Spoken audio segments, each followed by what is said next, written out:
नमस्कार।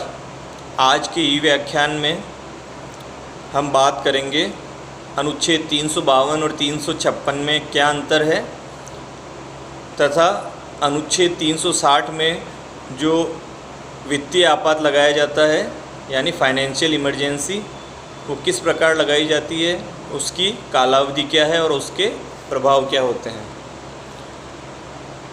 सबसे पहले बात करते हैं अनुच्छेद 352 और अनुच्छेद 356 में क्या अंतर है, difference between article 352 and article 356। जैसा कि पहले बताया जा चुका है कि अनुच्छेद 352 के अंतर्गत युद्ध, बाह्य आक्रमण और सशस्त्र विद्रोह की स्थिति में राष्ट्रपति आपात की उद्घोषणा करता है जिसे राष्ट्रीय आपात कहते हैं।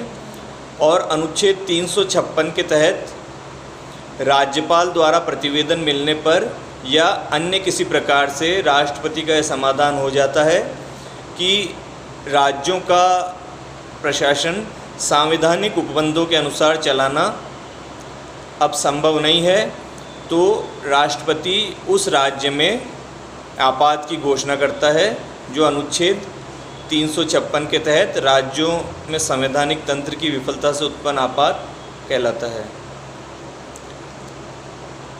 अनुच्छेद 352 में और 356 में कुछ अंतर हैं। सबसे पहला अंतर तो यह है कि अनुच्छेद 352 के तहत राज्यों की विधायिका यानी विधानमंडल को निलंबित नहीं किया जाता है। राज्य की कार्यपालिका शक्ति और विधायिका शक्ति वैसे ही बनी रहती है। इस अनुच्छेद के अधीन आपात उद्घोषणा किए जाने का केवल एक ही परिणाम होता है कि केंद्र को राज्य के विषयों पर विधायन और प्रशासन की समवर्ती शक्ति प्राप्त हो जाती है। यानी जैसा कि हम जानते हैं कि राज्य सूची पर विषय बनाने का, राज्य सूची के विषयों पर कानून बनाने का अधिकार राज्य का होता है, राज्य सरकार का होता है। तो जब अनुच्छेद 352 के तहत राष्ट्रीय आपात की उद्घोषणा कर दी जाती है तो उसमें राज्य सरकार की, राज्य विधानमंडल की जो कानून बनाने की और प्रशासन की शक्ति होती है वो समाप्त नहीं होती, वो केंद्र सरकार की समवर्ती हो जाती है। यानी केंद्र सरकार को भी उन विषयों पर शक्ति प्राप्त हो जाती है और राज्य और केंद्र दोनों उन विषयों पर कानून बना सकते हैं और नियम बना सकते हैं प्रशासन के। लेकिन यदि उनमें विरोधाभास होता है तो केंद्र सरकार द्वारा बनाया गया कानून और केंद्रीय सरकार द्वारा प्रशासन के जो नियम बनाए गए हैं वो ही लागू होते हैं। जबकि अनुच्छेद 356 के तहत राज्य की विधायिका को निलंबित कर दिया जाता है या विघटित कर दिया जाता है और राज्य की विधायिका और प्रशासकीय कार्य पूर्ण रूप से केंद्र सरकार के अंदर निहित हो जाते हैं। दूसरा अंतर है कि अनुच्छेद 352 के जब उद्घोषणा कर दी जाती है राष्ट्रीय आपात की तो केंद्र और सभी राज्यों के संबंधों में परिवर्तन हो जाता है, जबकि अनुच्छेद 356 के अधीन केंद्र और केवल उन्हीं राज्य या राज्यों के संबंधों में परिवर्तन होता है जिनमें राष्ट्रपति शासन लागू होता है। संक्षेप में इसे यूँ कह सकते हैं कि अनुच्छेद 352 सभी राज्यों पर लागू होता है, जबकि अनुच्छेद 356 केवल उसी राज्य पर लागू होता है जिसमें संवैधानिक तंत्र विफल हो गया है। तीसरा अंतर हम देखें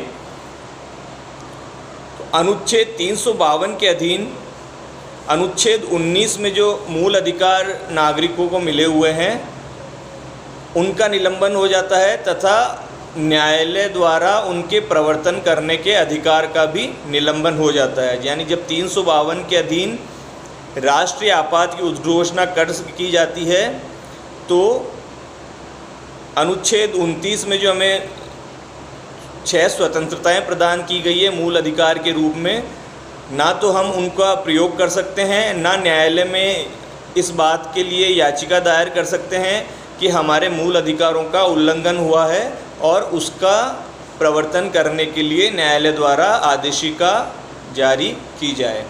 जबकि अनुच्छेद 356 के अंतर्गत मूल अधिकारों पर कोई प्रभाव नहीं पड़ता है, वो यथावत बने रहते हैं।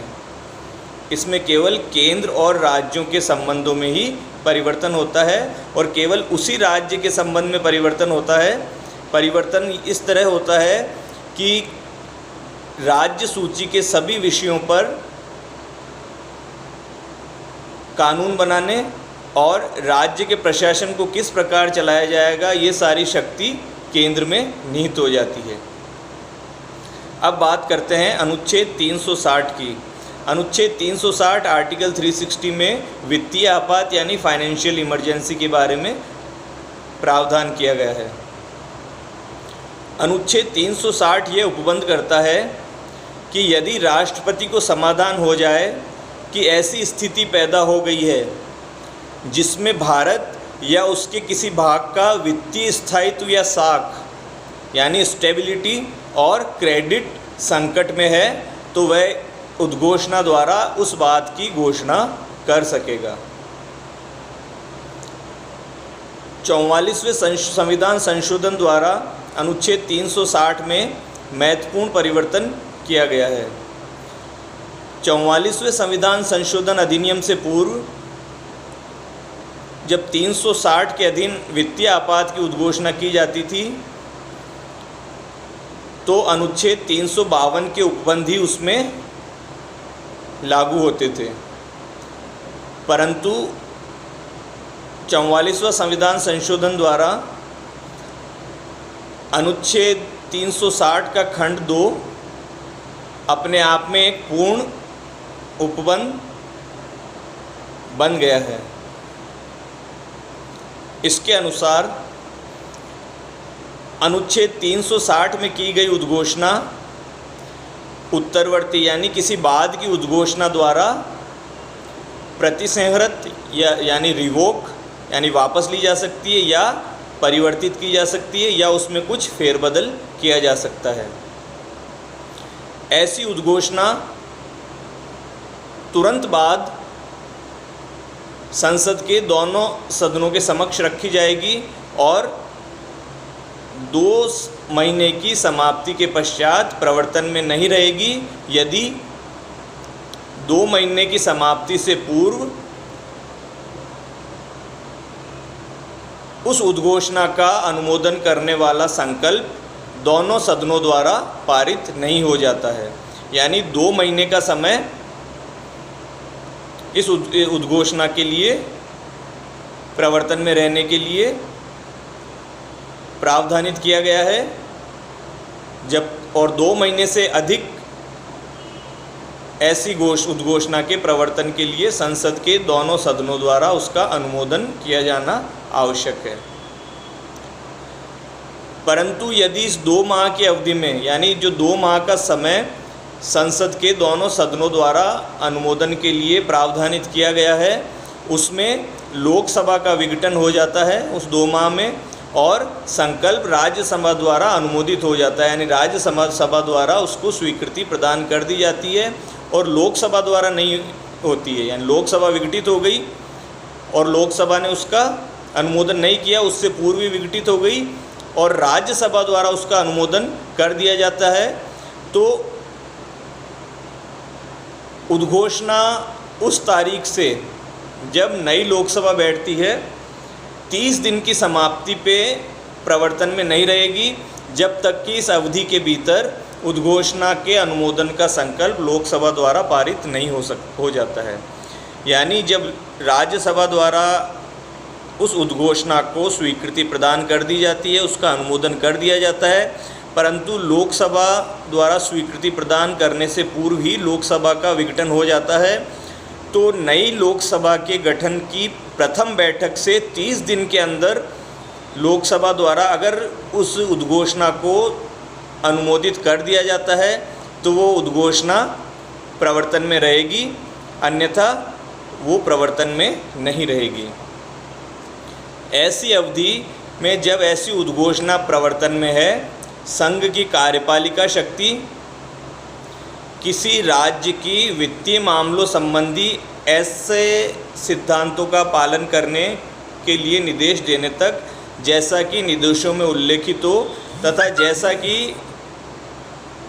अन्य निर्देश जिन्हें राष्ट्रपति उस प्रयोजन के लिए देना आवश्यक समझे विस्तृत होगी। यानी जब वित्तीय उद्घोषणा प्रवर्तन में है तो केंद्र सरकार राज्य को वित्तीय मामलों में निर्देश दे सकती है और राज्य को उन निर्देशों के अनुसार कार्य करना पड़ेगा। इस निर्देश के अंतर्गत यह उपबंध भी शामिल है कि राज्य के कार्यों के संबंध में सेवा करने वाले सभी या किसी वर्ग की व्यक्तियों के वेतनों और भत्तों में कमी की व्यवस्था की जा सकती है। यानी जब वित्तीय आपात की उद्घोषणा प्रवर्तन में है तो केंद्र राज्य को यह निर्देश दे सकता है कि राज्य सरकार के अंतर्गत अधीन आने वाले सभी कर्मचारियों या किसी वर्ग के कर्मचारियों को वेतन और भत्तों में कटौती की जाए। यानी वेतन और भत्तों में कटौती की जा सकती है। और इसमें मुख्य बात यह है कि जब आपात उद्घोषणा प्रवर्तन में है तो उच्चतम न्यायालय और उच्च न्यायालय के न्यायाधीश यानी सुप्रीम कोर्ट, हाई कोर्ट के जजेस में भी वेतन और भत्तों में कटौती की जा सकती है। यानी वित्तीय आपात की उद्घोषणा का एक विशेष प्रभाव यह है कि इसमें सुप्रीम कोर्ट और हाई कोर्ट के जजेस की सैलरी, वेतन और भत्तों में भी कटौती की जा सकती है। दूसरा, ऐसा निर्देश दे सकता है केंद्र कि धन विधेयक या अन्य विधेयकों को राज्य विधानमंडल द्वारा पारित हो जाने के पश्चात राष्ट्रपति के विचारार्थ सुरक्षित रिजर्व रखा जाए। यानी जो धन विधेयक और अन्य विधेयक हैं वो राज्य विधानमंडल द्वारा पारित कर दिए जाते हैं जब, तो राष्ट्रपति की स्वीकृति के लिए उन सबको सुरक्षित रखने की व्यवस्था करने का निर्देश केंद्र सरकार राज्यों को दे सकती है। इस प्रकार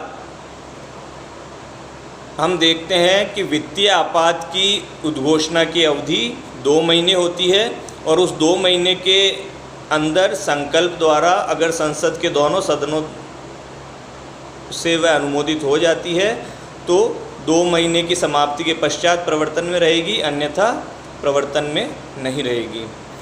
तो आपात उपबंधों के संबंध में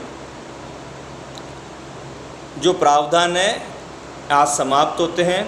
तो आपात उपबंधों में जो 3 अनुच्छेद है, अनुच्छेद 352, 356 और 360। संक्षेप में एक समरी के रूप में बात करें तो अनुच्छेद 352 में राष्ट्रीय आपात का प्रावधान किया गया है। राष्ट्रीय आपात कब लागू होता है? जब युद्ध, बाह्य आक्रमण या सशस्त्र विद्रोह से उत्पन्न सशस्त्र विद्रोह की स्थिति उत्पन्न हो गई है तो उस वक्त राष्ट्रपति जिस आपात की उद्घोषणा करता है उसे राष्ट्रीय आपात कहते हैं। दूसरा अनुच्छेद 356 में उत्पन्न आपात है राज्यों में संवैधानिक तंत्र की विफलता से उत्पन्न आपात। यानी जब राष्ट्रपति को राज्यपाल द्वारा प्रतिवेदन मिलने पर या राष्ट्रपति का अन्यथा यह समाधान हो जाए कि किसी राज्य का प्रशासन संविधान के उपबंधों के अनुसार चलाया जाना अब संभव नहीं है तो राष्ट्रपति 356 के तहत उस राज्य में आपात की उद्घोषणा कर सकता है। उसके बाद अनुच्छेद 360 जिसमें है वित्तीय आपात यानी फाइनेंशियल इमरजेंसी। यानी जब राष्ट्रपति को यह समाधान हो जाए कि भारत या उसके किसी भाग का वित्तीय स्थायित्व या प्रत्यय के संकट में होने की स्थिति उत्पन्न हो गई है तो राष्ट्रपति उद्घोषणा द्वारा वित्तीय आपात की घोषणा कर सकेगा। धन्यवाद। जय हिंद।